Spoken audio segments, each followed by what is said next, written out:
Contos de Fadas de Gilbert K. Chesterton. Algumas pessoas solenes e superficiais, pois quase todas as pessoas superficiais demais são solenes, afirmaram que os contos de fadas são imorais.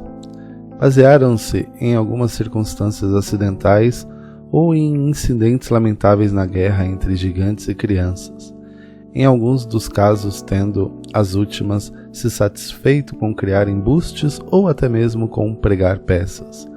A objeção, contudo, não apenas é falsa, mas o exato oposto dos fatos. Os contos de fadas são, por natureza, não apenas morais no sentido de serem inocentes, mas morais no sentido de serem didáticos, morais no sentido de moralizarem.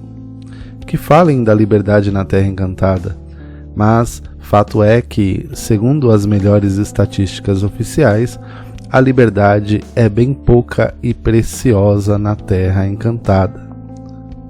O Sr. W. B. Yeats e outras almas modernas sensíveis, notando que a vida moderna é uma escravidão tão abominável como nunca antes oprimir a humanidade, estão de todos certos nisso, descreveram especialmente a Terra do Faz de Conta como um lugar de completo conforto e abandono, um lugar onde a alma pode seguir por onde quiser, ao seu bel prazer, como o vento.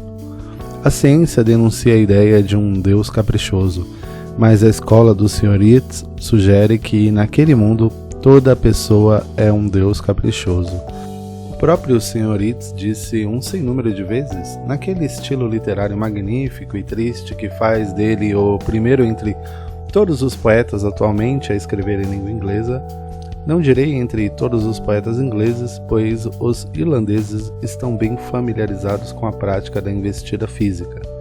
Ele, eu ia dizendo, invocou um sem número de vezes a imagem da liberdade terrível das fadas, as quais tipificam a anarquia derradeira da arte. Citação: lá onde ninguém se torna velho, cansado ou sábio. Lá onde ninguém se torna velho, devoto ou sério. Fim da citação. Mas, no fim das contas, é algo chocante de se dizer. Tenho minhas dúvidas de se o Sr. Yeats realmente conhece a verdadeira filosofia das fadas. Ele não é um homem simples o suficiente. Ele não é estúpido o suficiente. Todavia, digo, embora não devesse, que, em boa e sensata estupidez, eu bato o Sr. Yeats de lavada.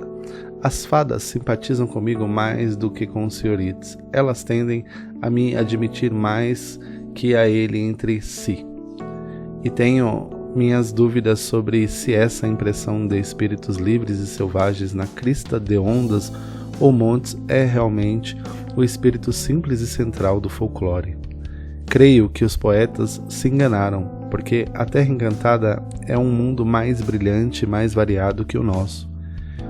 Eles o imaginaram menos moral. Na verdade, é mais brilhante e mais variado porque é mais moral. Suponha que um homem possa ter nascido em uma prisão moderna. É impossível, claro, pois nada de humano pode acontecer em uma prisão moderna, embora o pudesse às vezes em um calabouço antigo. Uma prisão moderna é sempre inumana, mesmo quando não é inumana.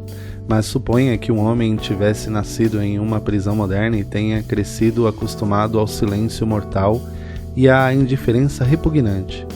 E suponha que ele seja subitamente libertado em meio à vida e à algazarra da Fleet Street.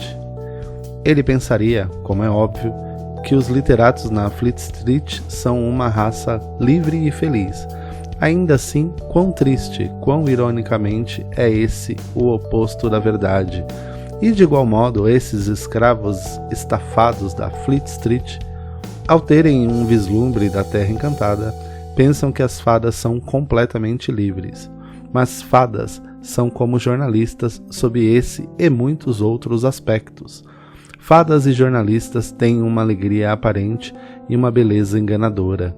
Fadas e jornalistas parecem ser amáveis e não ter lei.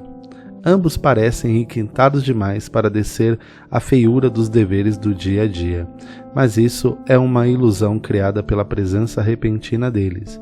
Jornalistas vivem submetidos à lei, e assim também a Terra Encantada. Se realmente ler os contos de fadas, observar-se-á que uma ideia os atravessa de ponta a ponta. A ideia de que a paz e a felicidade só podem existir dadas determinadas condições. Essa ideia, que é o âmago da ética, é o âmago dos contos infantis. Toda a felicidade da Terra Encantada pende de um fio, de um único fio. Cinderela pode ter um vestido costurado em teares sobrenaturais e que brilhe com uma luminosidade celeste, mas ela deve estar de volta quando o relógio der meia-noite.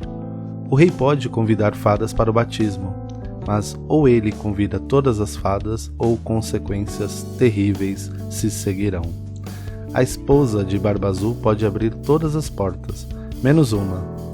Uma promessa é quebrada por conta de um gato e tudo dá errado. Uma promessa é quebrada por conta de um gnomo amarelo e tudo dá errado. Uma garota pode ser a noiva do próprio Deus do amor desde que nunca tente vê-lo. Ela o vê e ele se esvai. A uma garota é dada uma caixa com a condição de que nunca a abra. Ela a abre e todos os males deste mundo se precipitam afora à sua frente. Um homem e uma mulher são postos em um jardim sob a condição de que não comam um determinado fruto. Eles o comem e perdem o seu gozo de todos os frutos da terra. Essa grande ideia, pois, é a espinha dorsal de todo o folclore. A ideia de que toda felicidade pende de uma pequena proibição, de que toda alegria positiva depende de uma negativa. Bom, é óbvio que existem muitas ideias filosóficas e religiosas aparentadas ou simbolizadas por isso, mas não é delas que quero tratar aqui. É inegavelmente óbvio que toda a ética deve ser ensinada de acordo com a harmonia da Terra Encantada, a de que, se alguém faz algo proibido, põe em risco tudo aquilo de que dispõe. Se um homem quebra a sua promessa para com a esposa, ele deve ser lembrado de que, mesmo se ela for um gato, o caso da fada gato mostra que tal conduta é pouco prudente. Um arrombador prestes a abrir o cofre de alguém poderia ser jocosamente lembrado de que ele está na situação perigosa da bela Pandora. Ele está prestes a erguer a tampa proibida e a libertar males desconhecidos. O garoto comendo a maçã alheia do pé de maçã alheio poderia ser lembrado de que chegou a um momento místico de sua vida, quando uma maçã pode lhe roubar todas as outras. Essa é a profunda moralidade dos contos de fadas.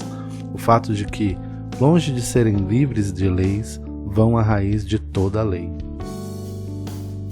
Em vez de encontrar, tal o comum dos livros de ética, o fundamento racionalista de cada mandamento, elas encontram o grande fundamento místico de todos os mandamentos.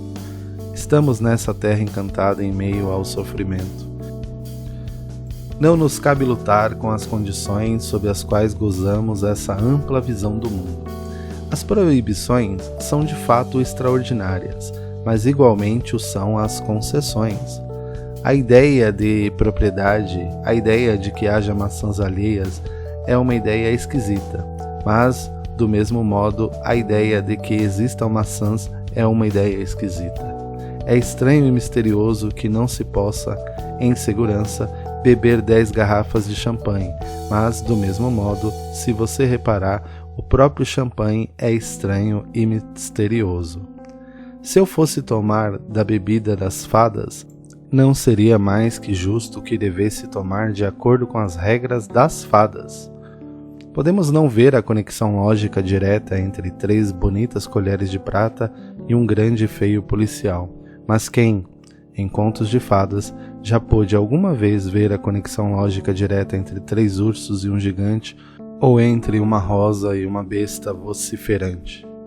Não apenas podem esses contos de fadas serem apreciados por serem morais, mas a moralidade pode ser apreciada porque nos põe em uma terra encantada, em um mundo ao mesmo tempo de maravilha e de guerra.